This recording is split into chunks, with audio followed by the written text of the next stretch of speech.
안녕하세요. 부동산에 관한 한 여러분의 베프가 되고 싶은 공인중개사 김혜주입니다.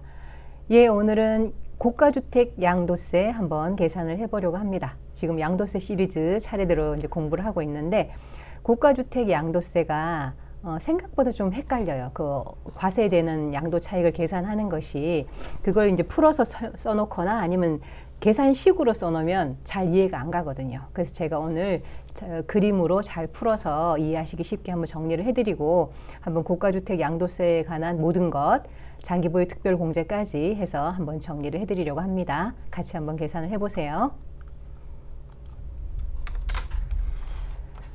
고가주택 양도세에 관한 것을 한번 정리를 해보자면, 먼저 1세대 1주택일 것, 그래야 이제 해당이 되고요. 그중 총 양도 금액 중에서 12억까지 비과세가 됩니다. 그전에는 이제 그전까지 9억이었는데 이번 2021년 12월 8일 이후로 12억으로 늘었죠. 집값이 너무 비싸져가지고 뭐 고가주택이 너무 많아 버리니까 이제 그 혜택을 12억까지는 해주겠다 해서 늘렸습니다. 금액을. 그래서 이 12억을 초과하는 부분에 대한 금액 중에서, 그러니까 양도 차익 전체 중에서 12억을 초과하는 부분에 해당하는 금액만 이제 과세를 합니다. 이걸 또 이렇게 말로 풀어 설명하면 좀 헷갈립니다. 이따가 그림으로 보여드릴게요. 그래서 과세를 할 때 일반 세율 적용을 하고요. 그리고 요건이 맞다면 그 요건에 맞는 장기보유 특별공제를 적용을 해줍니다. 그럼 장기보유 특별공제는 또 어떻게 적용이 되나 볼게요. 기본 조건은 3년 이상 보유잖아요. 장기보유 특별공제가. 그러니까 3년 이상 보유했어야 되고, 그 중에서 거주 2년까지 하셨으면은 그럼 1세대 1주택 장특공이 적용됩니다. 근데 거주를 못 하셨으면 일반 장특공이 적용이 되고요. 그러니까 1세대 1주택 장특공은 그러니까 두 개로 나눠서 최대 10년 해서 4% 곱하기 보유연수, 4% 곱하기 거주연수, 이렇게 해서 두 개를 합칩니다. 그래서 최대 10년씩 40% 더하기 40%에서 최대 80%까지 적용을 해줍니다. 공제를. 근데 이제 일반 장특공은 매년 2%씩 해서 곱하기 보유 연수, 이거는 15년까지 해주거든요. 그래서 최대 30%까지 공제를 해줍니다.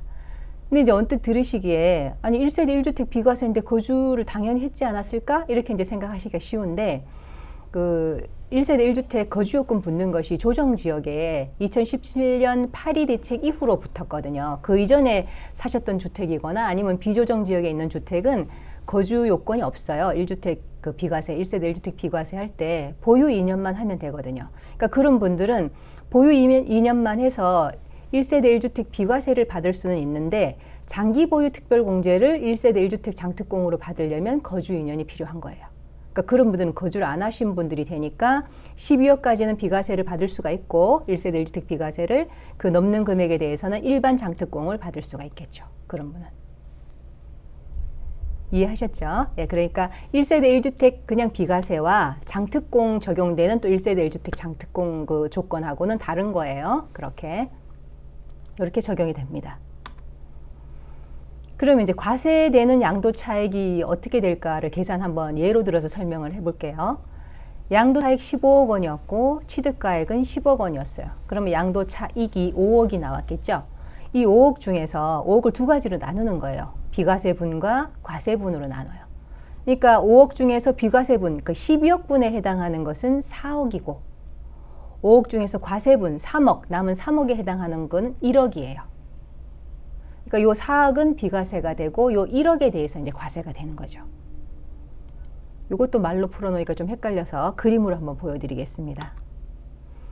이 양도 차익 전체가 아까 이제 5억이었어요. 5억을 15개의 컵케이크라고 볼게요. 컵케이크 15개가 전체가 5억이에요.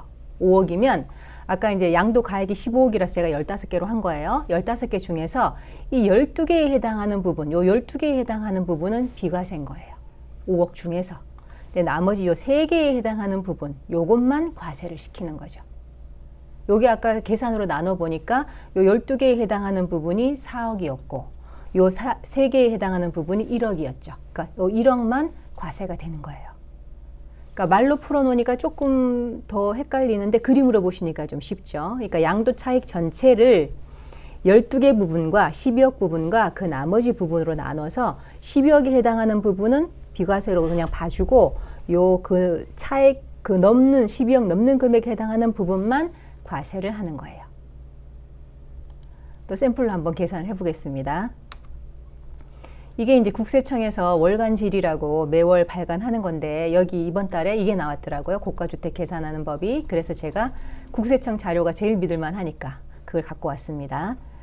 부산에 1주택을 보유하고 있는 홍길동 씨가 2022년 6월 달에 거주하던 주택을 양도할 예정입니다. 그럼 이 사람이 이제 세금은 얼마나 될까요? 하고 이제 계산을 해보는 건데 주택 취득은 2010년에 했어요. 10년에 하고 2022년에 양도할 거니까 보유가 12년, 거주도 12년이라고 합니다. 그리고 요 개정 규정이 2011년 12월 8일부터 12억으로 이제 적용이 되는 거죠. 그러니까 지금은 12억 적용을 받겠죠. 그러니까 양도 가액 15억 원이고 취득 가액은 5억이었고 필요 경비 5천으로 그다음에 보유 거주 기간 12년으로 잡아서 실제로 계산을 해보는 겁니다. 그러니까 양도가액 15억, 취득가액 5억, 그리고 필요공비 5천 했더니 전체 양도 차익이 9억 5천이 됐어요. 맞죠? 9억 5천. 이 9억 5천이 아까 그림에서 보신 15개의 컵케이크인 거예요. 15개의 컵케이크. 9억 5천 전체가 그중에서 비과세 양도 차액 12개의 컵케이크에 해당하는 그 부분이 7억 6천이에요. 이 7억 6천 부분은 과세를 안 하는 거죠. 비과세로 봐주는 거죠. 그리고 과세 대상 양도 차익, 아까 그 3개의 컵케이크에 해당하는 그 부분이 1억 9천이에요. 요 1억 9천만 과세를 한다는 겁니다. 이해하셨죠? 전체 15개의 컵케이크는 9억 5천이었어요. 그 중에서 12개에 해당하는 부분, 요 7억 6천은 비과세를 해주고 그 남은 3개에 해당하는 부분, 1억 9천만 과세 대상 양도 차익이 된 겁니다. 이걸 또 그냥 또 다 적용하는 게 아니라 장기 보유 특별공제를 해준다고 했잖아요. 그러니까 장기 보유 특별공제 이 사람은 10년 이상 12년 보유, 12년 거주를 했으니까 최대 80%가 적용되는 거죠. 그러니까 80% 적용을 하면 1억 5,200입니다. 요 금액을 빼주는 거예요. 요 금액에서. 요걸 공제를 하고 나면 실제로 양도소득 금액 이거는 3,800만 원이 되는 거죠. 3,800만 원. 그런데 또 뭐 매년 1인당 250만 원 한 번은 이제 그 공제를 해줘요. 기본 공제를. 그래서 양도소득 기본 공제 250만 원을 빼주면 실제로 과세 표준은 3,550만 원이 되는 겁니다. 그 이 3,550만 원에 대한 양도소득세 이제 세율 구간을 보면 그 15% 구간에 있거든요. 그 15% 차례차례 해서 이제 15% 적용이 되는 건데 그렇게 해서 산출을 해보면 세금이 424만 5천 원 나옵니다. 장기보유 특별공제 80% 엄청나죠. 엄청 혜택이 크죠. 예. 좀 이해가 조금 가셨죠? 고가주택 양도세 오늘 이렇게 한번 그림으로 설명을 해드리고 실제로 계산을 해보니까 조금 더 이해하기 쉬우셨을 거예요. 그리고 이제 장특공이 또 거주했을 때는 1세대 1주택 장특공, 거주 못했을 때는 일반 장특공 이렇게 적용된다는 것까지 이제 설명을 드렸습니다. 지금 좀 이해 가는데 또 막상 내 거 계산하려고 보면 또 헷갈리실 거예요. 그럼 그때 다시 이 영상을 한 번 더 보시면서 이제 내 걸 대입해서 계산을 해보시면 그때는 좀 정리가 더 잘 되실 겁니다.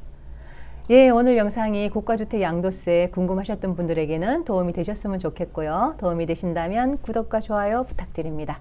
지금까지 저는 항상 여러분의 부동산 베프가 되고 싶은 공인중개사 김혜주였습니다. 감사합니다.